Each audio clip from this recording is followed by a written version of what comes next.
Halloween Ends is finally here, and it's pretty bad. Let's talk about it.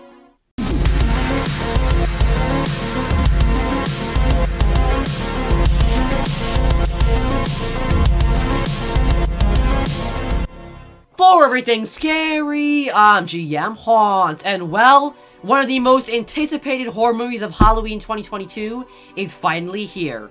Halloween Ends, the third and final installment in David Gordon Green's trilogy of Halloween, has arrived, and in popular opinion, I'm going to say that it does not provide the sweet ending to what a lot of people, including myself, thought were an incredible prior two films. Halloween Ends is a confusing finale that makes me wonder what happened in the writer's room, and today I'm going to give my full review on Halloween Ends. Now, before I jump into this video, I do have to say that this video will contain spoilers, so if you have not seen Halloween Ends yet, I recommend you go check that movie out first before watching this video, because I am going to analyze just about every single detail of this film. But with all that out of the way, let's jump into it. So to be completely honest, I'm not even 100% sure where to start this review, because like I just mentioned, I was a huge fan of the prior two films in David Gordon Green's trilogy of Halloween movies. I thought that Halloween 2018 was the perfect sequel to John Carpenter's 1978 classic, the original Halloween. I thought it was a fantastic film, and I thought that Halloween Kills from last year was even a step above Halloween 2018, just in my personal opinion, because I thought that it showcased the best Michael Myers that we have gotten to see in this franchise. So, with the last two movies being what they were, I, just like a lot of other people, believed that Halloween Ends was going to be the end-all be-all of David Gordon Green's trilogy.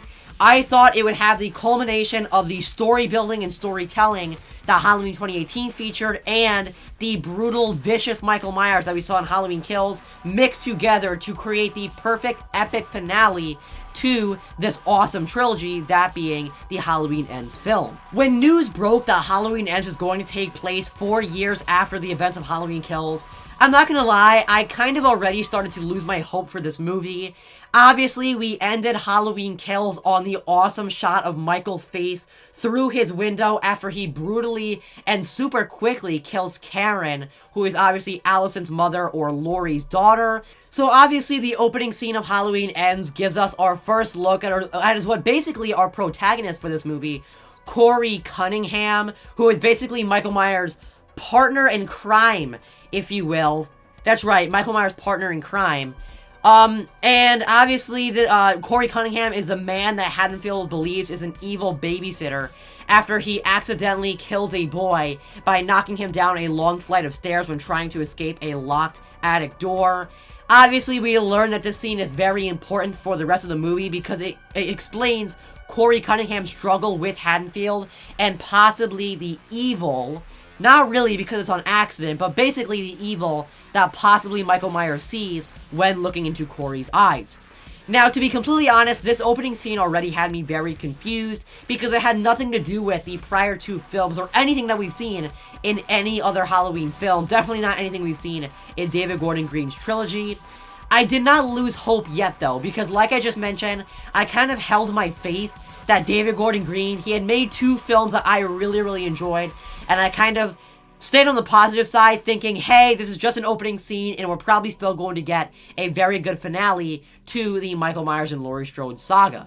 Obviously, as the movie goes on, we learn that Corey Cunningham is basically just as much of a protagonist as Laurie or even Michael in this movie, even within the fact that Corey is literally imitating Michael with the mask and jumpsuit and the kills and all, basically through most of the movie. Now, Corey's imitations are definitely my first issue with Halloween Ends, and I am not the only person complaining about this, so let me jump right into it. The addition of Corey in Halloween Ends honestly doesn't make that much sense and is super confusing and weird. First of all, he imitates Michael for most of the film. And that's kind of weird because we're following a protagonist that we've never seen before, and what is strictly supposed to be the epic, big clash, final battle between Laurie and Michael after two really exciting movies before this film. It just really is confusing why we're following a brand new character in the final movie of a trilogy. It doesn't make sense. Why are we adding a new character to the mix when this is supposed to be the last movie? It really bothers me. The fact that Corey is basically Michael's partner and can befriend him in this movie is one of the most ridiculous plot lines we've seen in the entire Halloween franchise. I truly still cannot get over the fact that this movie is trying to play it off that Corey befriended Michael Myers. Literally, that's what happened, and is basically his partner helping him with kills and everything throughout the entire film.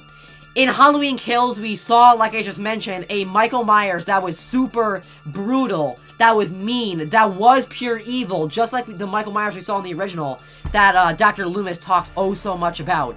Then, in Halloween Ends, the next movie in the timeline, he is letting himself be befriended by this random guy that he comes across, Corey Cunningham. It is literally his partner and just becomes friends with him.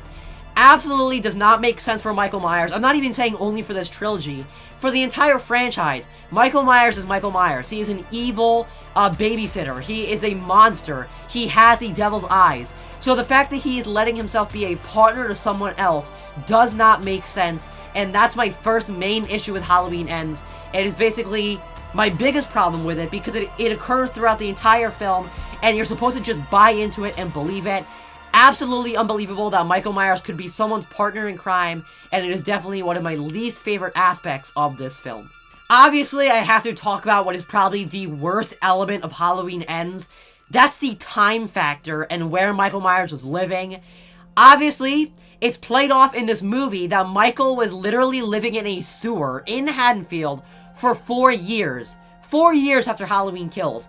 Now, obviously, David Gordon Green mentioned in interviews before the movie came out that the reason he wrote it this way was because he believed that the reason Michael Myers was so vicious in Halloween Kills was because it was Michael's last hurrah, if you will. He kind of was going out on his last bloody celebration, I guess you could call it, and when he left, he was kind of done. He was like ready to die. He just had his last hurrah. He did the final kills that he wanted to do, and he was basically just going into retirement, letting himself just die, basically. So David Gordon Green said that he would go into the sewer, basically planning to never come out, to just die in the sewer, because he was happy with the murder spree that he had in Halloween Kills. However, he doesn't die. He is alive in Halloween Ends, and he survived for 4 years inside of a sewer. Are we really supposed to believe that Michael lived in a sewer for 4 years? How did Michael just live in a sewer with no electricity, with no running water, and basically with no food? Now, this movie actually alludes to the fact that Michael is possibly eating people, because there's a one line in the movie, if you're paying very close attention. The homeless man that lives outside of the sewer that knows Michael is in there says to Corey that Michael brings bodies into the sewer pretty often. Now, is David Gordon Green and the rest of the writing team trying to allude to the fact that possibly Michael Myers is eating people and bringing bodies into his sewer and that's how he's surviving?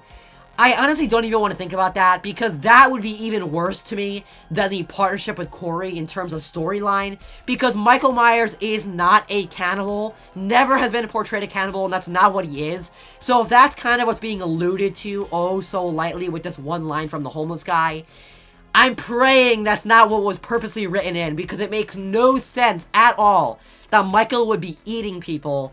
And I don't know, the whole fact of Michael Myers living in a sewer is so unbelievable, and when you start a movie off with something that's so unbelievable that you can't even buy into it, it really makes the rest of the movie really hard to get into, just because it's so ridiculous, so over the top, and just so unbelievable.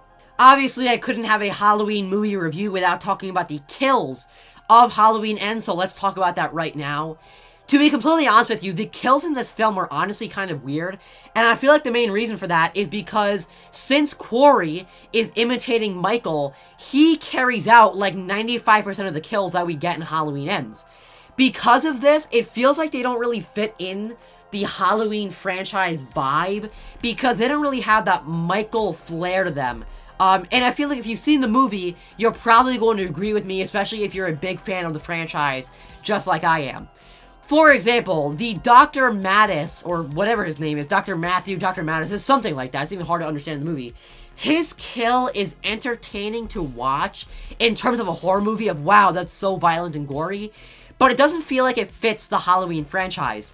Corey literally has a plastic bag wrapped around the doctor's head as he's repeatedly stabbing the neck of the doctor.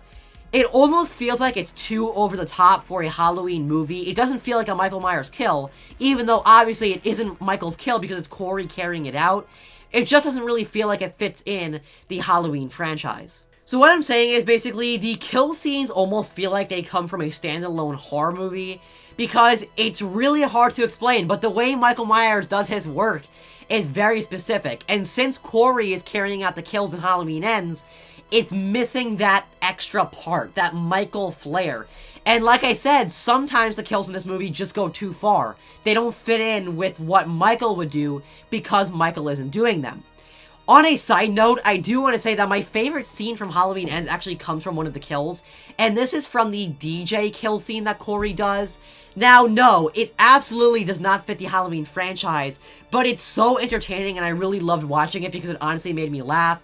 If you've seen the movie, Corey kind of sneaks into the DJ area of the radio tower, and he goes to the DJ. He hits his head a couple of times against his desk, and then he gets scissors and actually cuts his tongue out, which causes the tongue to fall off onto the record that's spinning, playing the radio music for the radio.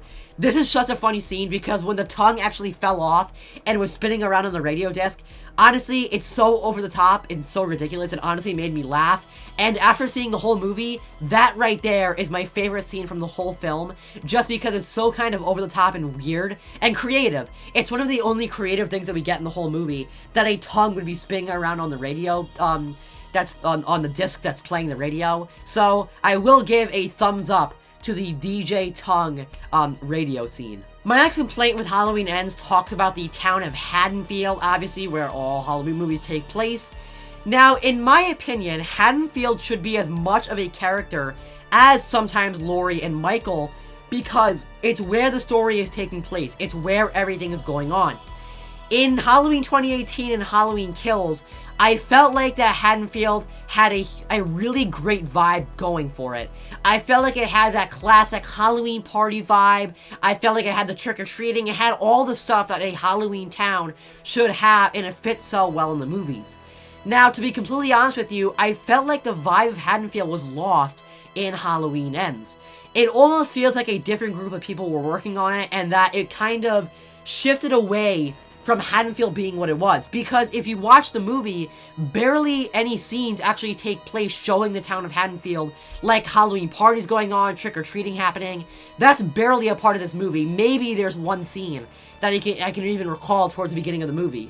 I really feel like that Haddonfield should have been included way more than it was, and that it was so perfectly portrayed, in my opinion, in Halloween 2018 and Halloween Kills, and then it was just completely dropped for Halloween Ends. They said, let's just not do Haddonfield at all, let's not show trick-or-treaters, let's not show Halloween parties, and let's just completely lose the vibe that Haddonfield has and helping move the story along.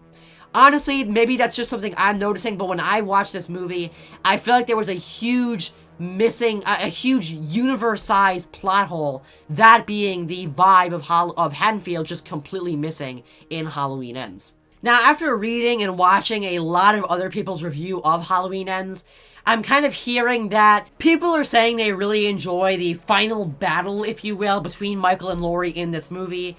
Honestly, I enjoy the fight scene from Halloween 2018 probably 10 times more. Obviously, back in 2018, you had the mannequin scenes, you had all the homages to the original Halloween in there, and I feel like it was just a lot more exciting. In Halloween Ends, the final battle seems very one way. It seems like Laurie just gets her way with the entire fight and that Michael can barely keep up.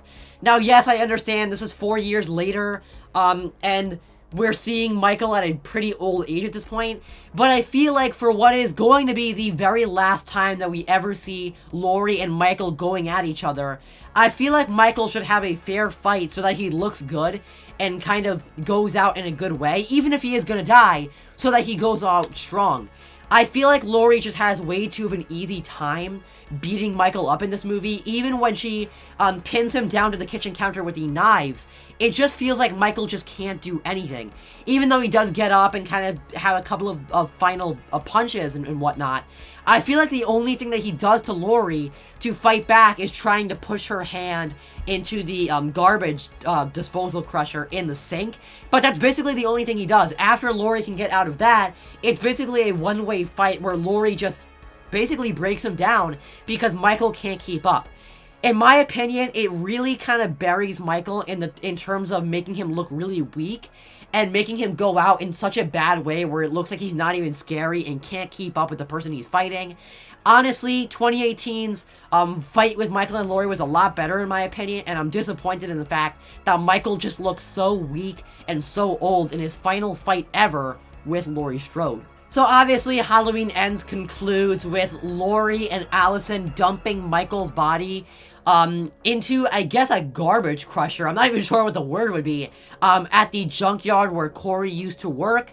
Now, this is, of course, in front of the crowd of a large group of Haddonfield residents, which, by the way, this is just about the only time we have any involvement of the Haddonfield town, like I mentioned before, when the crowd is watching Michael's body go into the crusher. Now, I know that a lot of people are tearing up the ending and saying that even though they like the fight, that they don't love the way the way the movie ended. And to be completely honest with you, this is actually one of the only things I liked about Halloween Ends. I think in terms of writing an ending that cannot be continued, one that people are not going to say, oh, even though this is Halloween Ends, there's going to be more Halloween movies because there always is. I feel like this is a perfect ending because you literally see Michael's body get crushed into a million pieces and just get completely shredded up. Michael is not coming back. He is done. And this is a legit ending that says, hey, we told you this was Halloween Ends. And even if there is going to be more Halloween movies in the future, this timeline cannot be accessed again. And this is the entire trilogy that David Gordon Green came up with. And his trilogy is done in the books. I really do enjoy the ending because it's a legit ending. It's solid and cannot be accessed once again at any time in the future just because Michael is 100% put to rest.